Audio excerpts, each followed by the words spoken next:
আজকে চলে এসেছিলাম ঈদ মেহেদি উৎসবে। আর এই ঈদ মেহেদি উৎসবে চলে আসার একটাই কারণ এই উৎসবটা দেখতে আমার বেশ ভালো লাগে। আর প্রতি বছর ঈদের আগে কিন্তু এই মেহেদি উৎসবটা আমাদের নওগাঁতে পালিত হয়। আর এটা কিন্তু হয়েছিল ব্যায়াম স্কুল মানে ব্যায়াম ল্যাবরেটরি স্কুলে কিন্তু এই মাঠে অনুষ্ঠিত হচ্ছিল।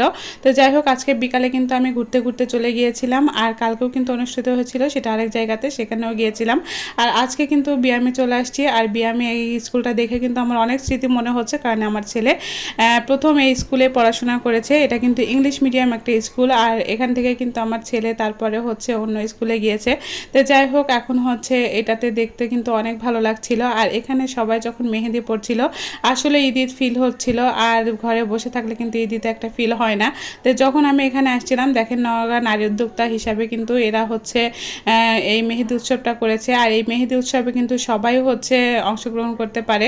আর এইটা কিন্তু আমাদের প্রতি বছরই নওগাঁতে উদ্বোধন হয়ে থাকে, এবং এই প্রতি বছরই কিন্তু সবাই মেহেদি দিতেও পারে। আবার যারা মেহেদি দিয়ে দিতে পারে তারাও কিন্তু আসে। যে যাই হোক, যারা মেহেদি দিচ্ছিল তারা দিচ্ছিলই, আমি কিন্তু মেহেদি পরি নাই। তো এইদিকে ঘুরতে ঘুরতে কিন্তু দেখেছিলাম যে ডেকোরেশনগুলো কেমন ছিল। আসলে ডেকোরেশনগুলো ছিল অনেক সুন্দর। তার মধ্যে শুধুমাত্র যে আপনি মেহেদি দিতে পারবেন তা কিন্তু নয়, এখানে কিন্তু অনেক ধরনের হচ্ছে আয়োজন ছিল। আর এই আয়োজনগুলো ছিল আসলে নারী উদ্যোক্তারা যারা করেছেন তারা কিন্তু এখানে যারা যারা আছে তারা কিন্তু সবাই সুন্দর সুন্দর জিনিসের ডেকোরেশন করেছে। তার মধ্যে মেহেদিগুলা ছিল সবচাইতে বেশি। আর এখানে এসে দেখি রুনা আপার সাথে আমার হচ্ছে দেখা হয়ে গিয়েছে, অনেকদিন পরে রুনা আপুর সাথে আমার দেখা। আর রুনা আপুর সাথে প্রায় আমার হচ্ছে দেখা হচ্ছিল আগে যখন সান্তাহার যাচ্ছিলাম তখন। তো যাই হোক, সান্তাহারে নওগাঁ থেকে আমার খুব একটা যাওয়া হচ্ছে না। আর আমি ভীষণ অসুস্থ থাকার কারণে আসলে যাওয়া হচ্ছিল না। তো এইদিকে রুনা আপুর সাথে আমার দেখা, আর এদিকে মেকআপগুলো আমার কাছে খুবই ভালো লাগছিল। আর এখানে হচ্ছে দই চিড়া কেক এগুলো ছিল। তো আপু আমাকে খুব জোর করে দই চিড়া দিয়েছিল। আর দই চিড়াটা আসলে স্বাস্থ্যের জন্য খুবই ভালো। তো যাই হোক, দই চিড়া মধু এবং কলা আমি কিন্তু খেয়ে দিয়ে একদম শান্ত একটা অনুভব করছিলাম। আর ওই দিন কিন্তু প্রচণ্ড পরিমাণে গরম ছিল। এটা ঈদের আগের ভিডিও ছিল, কিন্তু প্রতিদিন সকালবেলা বৃষ্টি হচ্ছিল, কিন্তু সারাদিনটা এত গরম ছিল। তারপরেও কিন্তু এখানে এসে কিন্তু খুবই ভালো লাগছিল। এখানে বড় বড় ফ্যানগুলোও ছিল।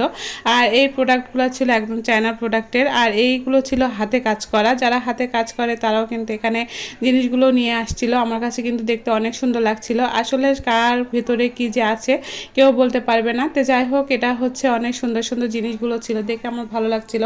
এখানে আপনি হচ্ছে শুধুমাত্র মেহেদি থেকে শুরু করে যে আপনি এমন কিছু না এখানে পাওয়া যায় না, সবই পাওয়া যাচ্ছিল। তার মধ্যে খাবার জিনিসও ছিল, আপনি কফি থেকে শুরু করে যে কোনো স্ন্যাক খাবারগুলো ছিল। আর এখানে ছিল যে আপুটাও কিন্তু আমার পরিচিত। তো যাই হোক, ওখান থেকে দেখাশোনা করে এগুলো খাবারের সব ভিডিও করে আমি তো খাওয়া দাওয়া আগেই করে নিয়েছিলাম। আর খাওয়া দাওয়া করে একদম পেট চুক্তিয়ে আমি খেয়েছিলাম, পেট ভরপুর ছিল। তারপরে চলে যাব হচ্ছে পিটিআই স্কুলে, কারণ পিটিআই স্কুলেও কিন্তু হচ্ছে এই অনুষ্ঠিত হচ্ছিল। আর এখানে বাচ্চা কাচ্চারা যে এত সুন্দর করে আয়োজন করেছিল, সেই আয়োজন দেখে কিন্তু আমি সত্যিই মুগ্ধ। এখানে যে প্রচুর পরিমাণে ভিড় ছিল, আর সেই ভিড়টা দেখে কি বলবো। আর সবচাইতে ভিড় ছিল কালকে হচ্ছে বেশি ভিড় ছিল। তো আজকে তেমন একটা ভিড় অনুভব করি নাই, এটা কিন্তু আপনাদেরকে দেখালাম। ওইটা হচ্ছে ব্যায়াম স্কুলের গেট, মানে ব্যায়াম ল্যাবরেটরি স্কুলের গেট। আর এটা হচ্ছে এখান থেকে বের হয়ে আমি পিটিআই স্কুলে আসছি। আর পিটিআই স্কুলে তেমন একটা মানে হচ্ছে জাঁকজমক ছিল না। আর জাঁকজমক ছিল না বলতে গেলে মানে 3 দিন ধরে একইভাবে এখানে অনুষ্ঠিত হচ্ছিল দেখে হয়তো বা হচ্ছে এত আয়োজন এখানে ছিল না। তো যাই হোক, আমার মেহেদি উৎসবটা কেমন লাগলো অবশ্যই কিন্তু কমেন্টে জানাবেন।